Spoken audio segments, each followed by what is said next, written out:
The clock's ticking on this season and your Chiefs, and they get another big opponent. They got to bounce back from a couple of losses against the Colts and an old friend, Travaris Ward, who looks like he's coming off IR. Got Lou Anarumo over there. Like, everything's lining up for this to be a lot more of a game than we might have expected a few months ago. So welcome in. This is RGR Football. He's Dan Harms. I'm Ryan Tracy. This is where we run down what we need to see happen in order for them to get a win. And if you want to know what they should have been doing, you can go watch our old game plans for every week this year, and it'll tell you exactly what they should have been doing, because now they sound like us, Dan, and I'm glad that they're finally coming around. It's a little too late, but, you know, we're going to see what happens next. So kick us off. Where do they need to go to get the job done? You know, it's really funny listening to the press conferences and they're answering questions and just like, wait. We've done this before. I've heard this explanation before.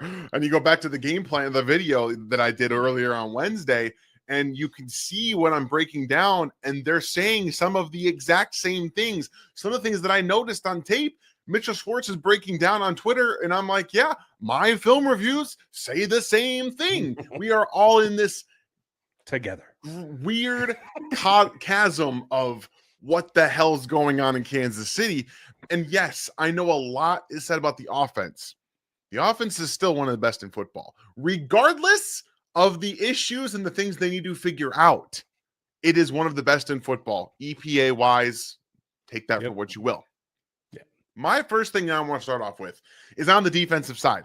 I tweeted this on Wednesday evening when we are recording this because I was looking through stats and I found this and it made me really, really sad.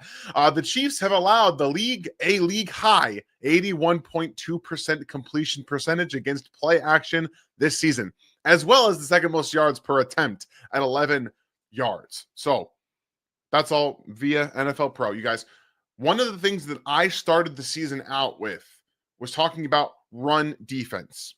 The Chiefs' run defense was statistically good, but the reason it was statistically good is because you have linebackers and corners blitzing the run.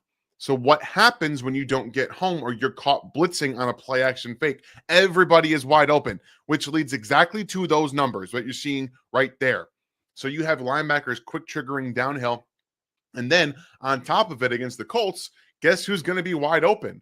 Tight end. What's his name? The guy that drafted in the first round from Penn State, Tyler Warren, the guy who is leading the NFL among tight ends in yards after catch. Oh, you want to get him in space against Chamari Connor, against Brian Cook. That's not a matchup you want to win. So you need to have a real, true game plan for how you're going to address Tyler Warren. I know the offense starts with Jonathan Taylor, but we also know that Spags is going to give you something against the run. The plan is there for the run game, but you have to address the play action of it all and the Tyler Warren of it, because Daniel Jones has been fantastic on play action this year, targeting Tyler Warren and getting him into space and then just letting him run free. Yeah, and that's what it comes down to. And he's going to get his. Jonathan is efficient. He's going to get his. And I don't think selling out, making that like the number one thing that you're trying to kill is going to be efficient for you, because as you said, that's how you get caught for big, deep chunk plays. They have to avoid this time around. For me, it's on the other side, and it's about what the defense does to exploit what the Colts are. And let's be real, they've had a rough go the last couple of outings with giving up sacks, 12 of them in 2 ball games. You've had turnovers from the quarterback, 7 of them in the last couple of ball games. It's there for you, but you have to do 2 things. For as much as this team is heralded on the offensive line, the Colts tackles against Pittsburgh gave it up like rented mules. And you have to find a way to go attack them, whether it's with Omenihu, who did put up pressure last week. Obviously, George Karlaftis, who's getting after it too. But it's not the Chris Jones show.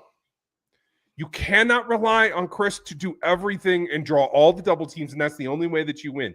And maybe that means that Spags has to send 5. So be it. You got to get after it. If you got to send even pressure, I can live with that. You're going to have to man up more in the backfield. You're going to have to make sure that you're disciplined at the linebacker level, but you have to get pressure on the quarterback. Jones will give you the ball if you do that, and that's probably the key for me.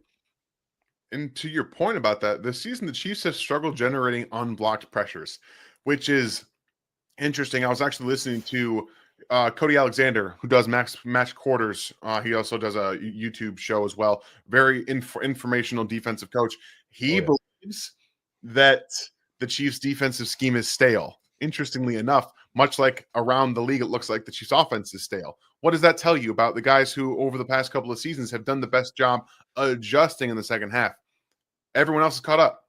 They're saying, okay, Spags is going to run a blitz. He's not going to run man behind it. He's going to run zone behind it. He's running zone blitzes. So what we've seen are quarterbacks replacing your blitz with a pass right where the blitz came from. It's not, you have to sometimes match your defensive blitzes with man coverage. And you have only maybe 2 players that you can trust to run man coverage on this defense, maybe 3 if you throw Noah Williams, but he wasn't playing last game. So what do I know? So there's a lot that you have to really parse through with this defense in figuring out how you're going to match up properly, because if they can get not only pressure, that's going to limit Alec Pierce downfield, who has been fantastic as a downfield threat this year, really as an overall wide receiver. His development from Cincinnati has been fantastic. I think he and Nico Collins should be case studies for NFL teams looking to develop big wide receivers that have athletic upside, but did not know a route tree coming out of college, didn't know how to develop. Those 2 guys are case studies, but that's a whole other thing. But getting after the quarterback has been awful for the Chiefs this year in creating unblocked pressure. So they've caught up a little bit. Everybody does. Yeah, it's a frustrating thing, guys. So I know a lot of the problems are symbiotic right now, offense and defense. It's not one thing that's the cause. The defense doesn't get a lot of the brunt because Patrick Mahomes is not leading the defense. Andy Reid is in charge of the defense. It's Steve Spagnuolo, who has typically been trusted and to handle all of this. He's basically a head coach of the defense. So flipping over to the offensive side of the football, I am not going to destroy you guys with the run game because you know how we feel. We had said it. You can go back to any game plan. You can go back to any Q&A, any post-game show, any of them. All of it. And then if you guys want to go back, and your members, go back and watch the rant that will have dropped at this point already, because we will be talking about that as well. But the problem here is the consistency in your offensive deep ball game. Clearly, they want to throw the football down the field. There is one player right now who is not nursing injuries, who can get open downfield, plays with really good timing, and plays through contact well. His name is Tyquan Thornton. That's the guy that needs to be involved more in the offense. Not Hollywood Brown, not Juju Smith-Schuster. Right now, no offense, Xavier, even though he's getting open, the connection isn't there with Patrick for whatever reason, which I have other thoughts on as well, which you can find them on Twitter. I posted it there. Oh, good. Tyquan Thornton has more immediate impact in this offense right now than anybody not named Travis Kelce as it currently stands. Okay, just looking at that, Rashee Rice gets the most volume. We know Xavier Worthy has his own thing, and Travis is second in the NFL in yards after catch. By the way, second in terms of tight ends, 8th among all skill players, which is fun to watch. One's low share, only 8.7. He has accounted for the largest share of the Chiefs' air yards this season at nearly 30% of the air yards. Thornton has averaged 26.2 air yards per target, over 6 air yards more per target than the next closest receiver. Entering week 12, 63.3% of Thornton's targets have been deep, the highest deep target rate for a receiver since at least 2016. Which means when he's on the field, the teams know it's coming, and they haven't really been able to stop it. Sauce Gardner going to follow Rashee Rice, most likely. Charvarius Ward can't keep up with Xavier. Charvarius Ward can't keep up with Tyquan Thornton. You want to throw it deep, you get him on the field, and you target those players, and you throw it deep down the field. I will echo you in this way. Yes, I agree with you. And to this point, Tyquan Thornton, despite not being targeted in most games, not being repped as much as he should, still third on this team in yardage overall. Correct. Because of how he runs it. But I'll tell you this too. You know what else he doesn't have? He does not have a registered drop, according to look at that. He catches the football. That's the same idea, right? Okay. So, yes, I completely agree with you. And it needs, in my opinion, to not just be shot plays. There are deep overs. There are digs that he can run. You can't ask him to turn on a dime. You can't ask him to run intricate routes. Okay, there are limitations here.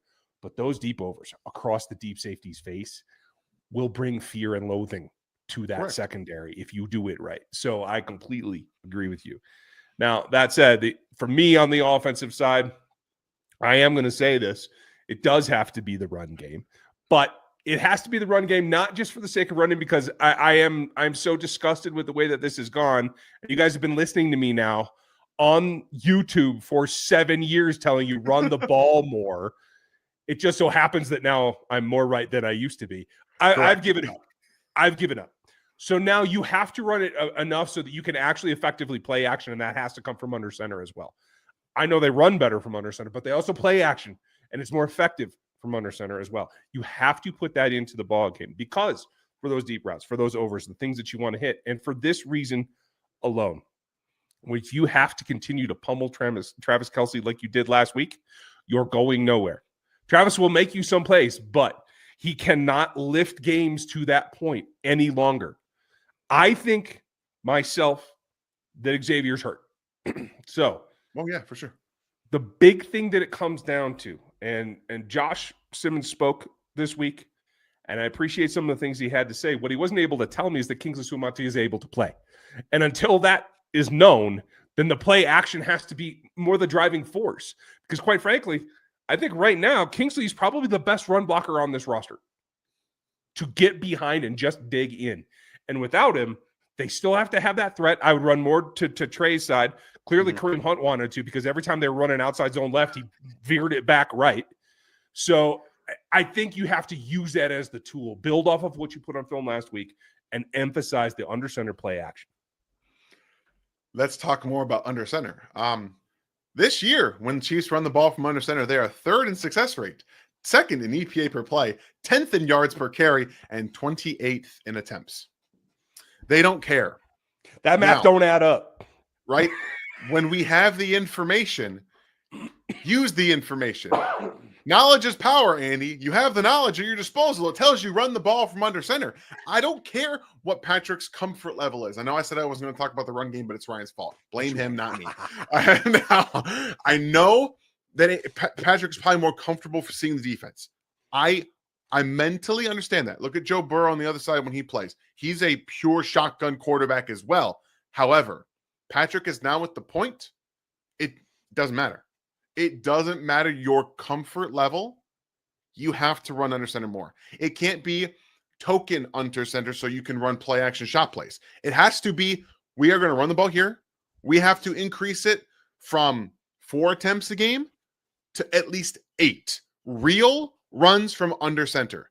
That is the only way you will effectively tell the defense, okay, they actually are going to do this. Because if you don't, they don't care. They will let you run the ball for an 11-yard carry here because guess what? The next time you line up under center, you're going to throw the ball anyway. So they don't have to respect you getting under center. You have to force a defense to change. You can't make a zebra change of stripes. However, you can tell them what you're going to do if all you do is run one under center play and then every other time is a pass. Okay? Mm-hmm. In order to do this properly, it can't be Andy giving you the same answer. I call the RPOs. Patrick throws it. You can't, this can't happen anymore because plausible deniability for both of you, it's right. There. It's gone. And I talked about this in my game in the film review too, where I started off the film review with an RPO. Okay. It's a 4-yard gain to get a first down. Sure. Mentality wise, hand the ball off. 3rd and 1, don't throw the football. Don't put Rashard Smith on the field unless you're going to run him. Don't put Rashee Rice in the backfield. They know you're going to throw it. You need to have a mentality now. Under center has to be increased by at least 50%.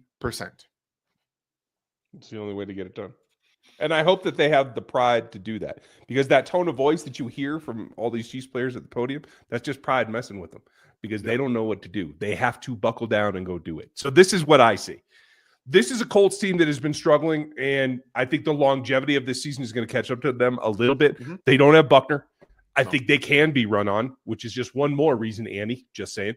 And I do think that they have to beware about the fact that goal line, The defensive efficiency in Indianapolis is actually lower than the Chiefs' defensive efficiency in goal to go. So they have got to get into the red zone. They have got to be powerful, and they have got to go take advantage of that.